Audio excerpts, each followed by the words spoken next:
नमस्कार दोस्तों, मैं आलोक शुक्ला आज फिर से उपस्थित हूं प्रसंग में एक बिल्कुल नए विषय पर नए वीडियो के साथ।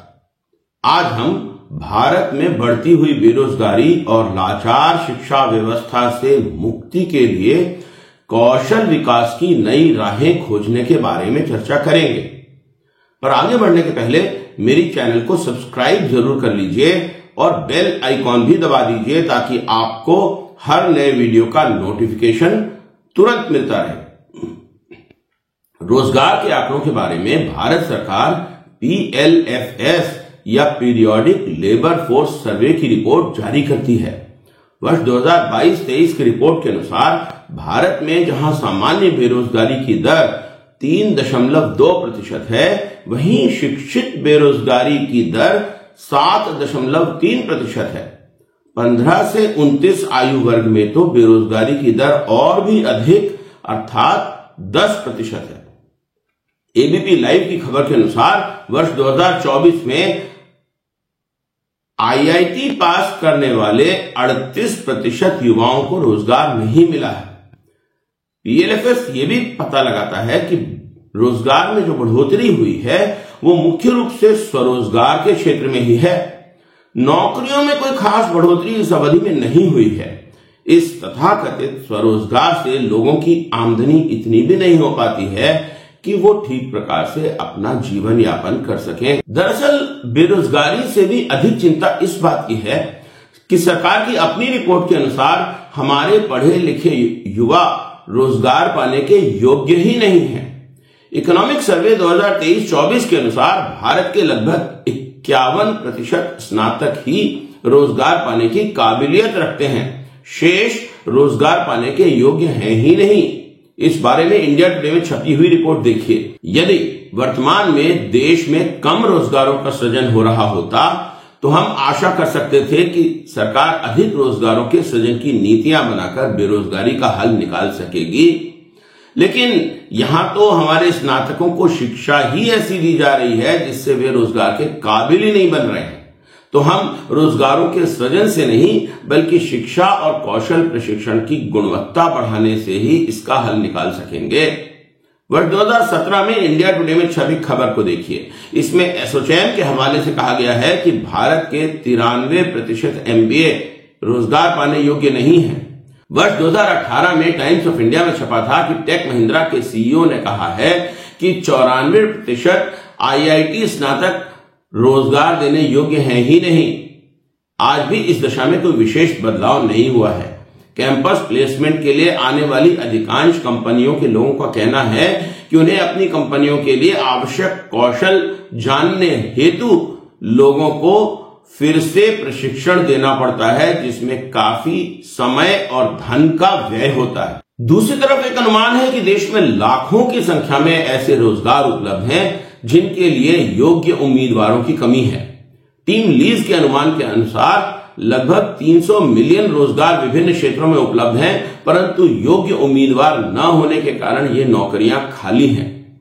ऐसे लगभग 150 मिलियन रोजगार अधोसंरचना के क्षेत्र में, 35 मिलियन ऑटो इंडस्ट्री में, 33 मिलियन निर्माण के क्षेत्र में, 26 मिलियन टेक्सटाइल में, 18 मिलियन परिवहन में, 17 मिलियन रिटेल में, 10 मिलियन खाद्य प्रसंस्करण में, 13 मिलियन स्वास्थ्य में और 6 मिलियन शिक्षा के क्षेत्र में है।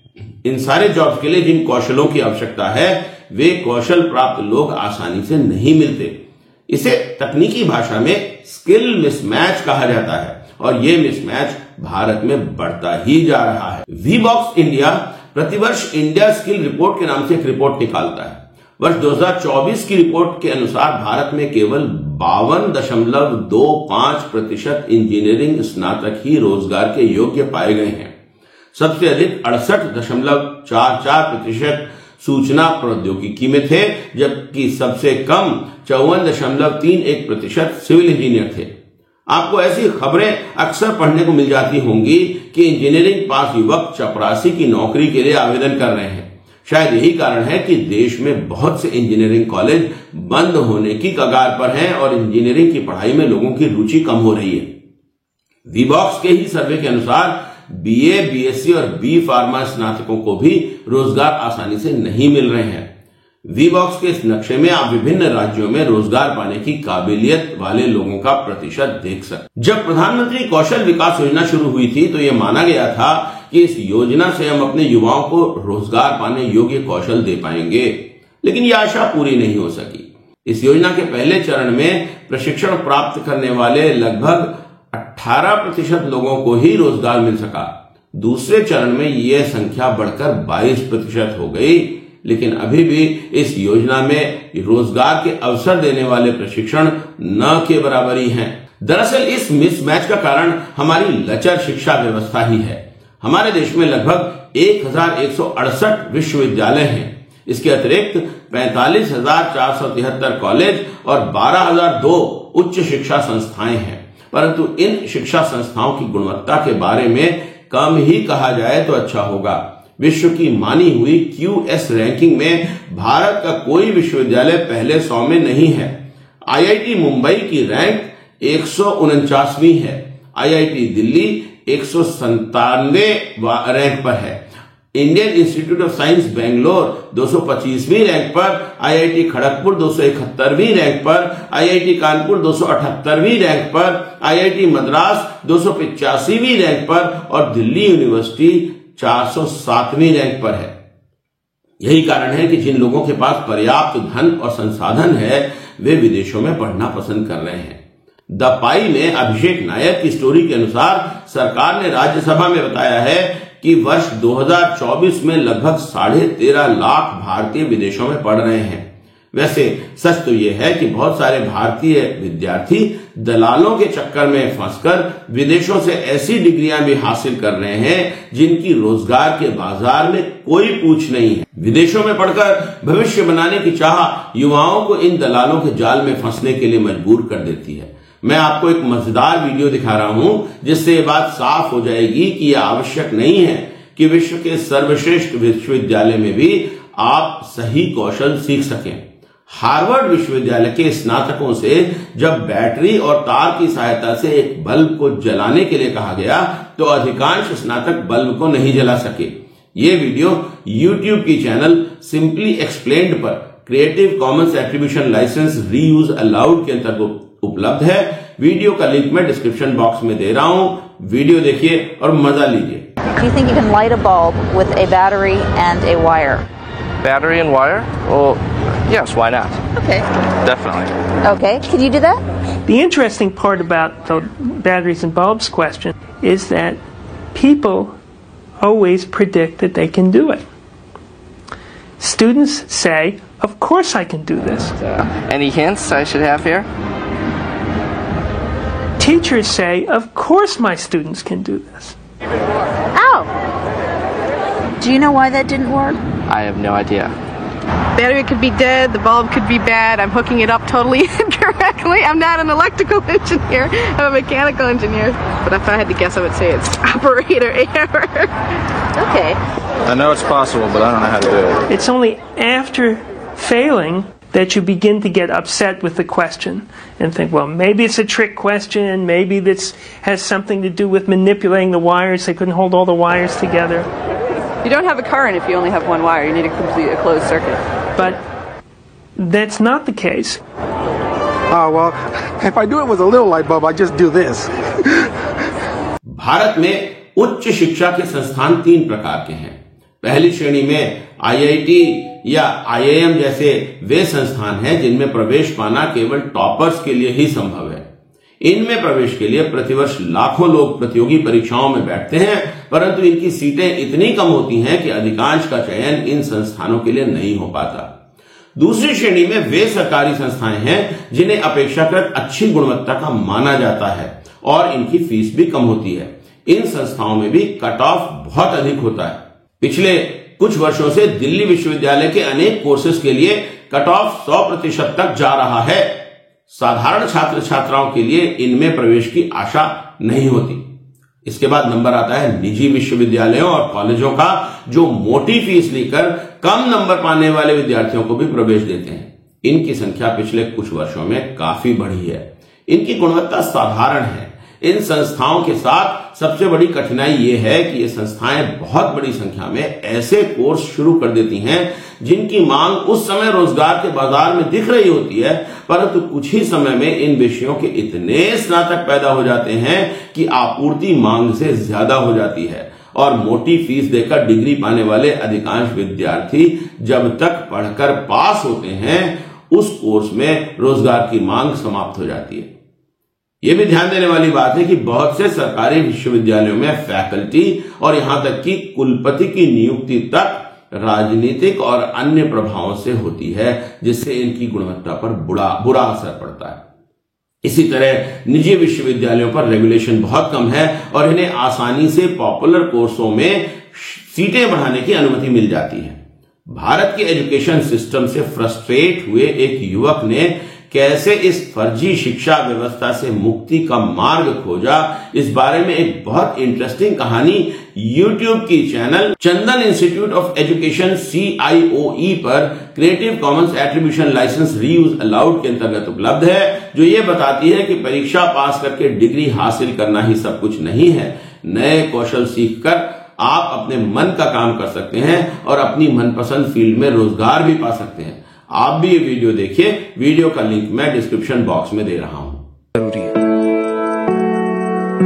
10th तक मैं पढ़ाई में बहुत अच्छा था, अच्छे नंबर आ गए तो माँ बाप तो छोड़ो, मेरे सारे दोस्त, पड़ोसी, दुकानदार, यहाँ तक कि मेरे अपार्टमेंट का गार्ड भी मुझे बोलने लगा, साहब आप तो साइंस ही लोगे, इंजीनियरिंग ही करोगे। नहीं, ऐसी बात नहीं है कि मेरे को साइंस पसंद नहीं थी। I love science. Science is beautiful, science is the ultimate truth. लेकिन जब मैं 11th में आया तो स्कूल में और कोचिंग इंस्टीट्यूट में हमारे हाफ इंटरेस्टेड टीचर्स साइंस तो पढ़ाते ही नहीं थे। पढ़ाते थे तो सिर्फ रोबोट की तरह कम से कम टाइम में MCQ सॉल्व करना। That killed the beauty of science. और वो मेरे क्लास का फिजिक्स टॉपर, वो तो ये मानता ही नहीं था दैट इवोल्यूशन एक्चुअली हैपेंड। उसको सिर्फ जल्दी जल्दी MCQ सॉल्व करने थे। So much obsession with science, huh? Yet India hasn't won a single Nobel Prize in science since independence. Nobel Prize तो चलो awards हैं. India produces the maximum number of engineers per year. Yet India ranks 60th in the Global Innovation Index. That means no major innovation has happened since independence. सिर्फ Aryabhatta invented zero. यही करते रहते हैं। सच बताऊं तो 10th के बाद I wanted to study physics, graphic designing, coding, history, music and English literature. मेरे इंटेलिजेंस और कैलिबर का वैल्यूएशन इन सारे सब्जेक्ट से क्यों नहीं हो सकता था? क्यों मैं उन चीजों में अपना टाइम वेस्ट करता था जो मुझे पढ़ने ही नहीं थे? तो मैंने छोड़ दिया, कोचिंग जाना ही छोड़ दिया। कोचिंग के टाइम पे घर से निकल जाता था, पार्क में नॉवेल्स पढ़ता था, नई नई जगह घूमता था। To be honest, I felt free. It felt good not to be a zombie. I learned graphic designing on my own. I listened to some beautiful music by Mozart and Rahman. I read poetry.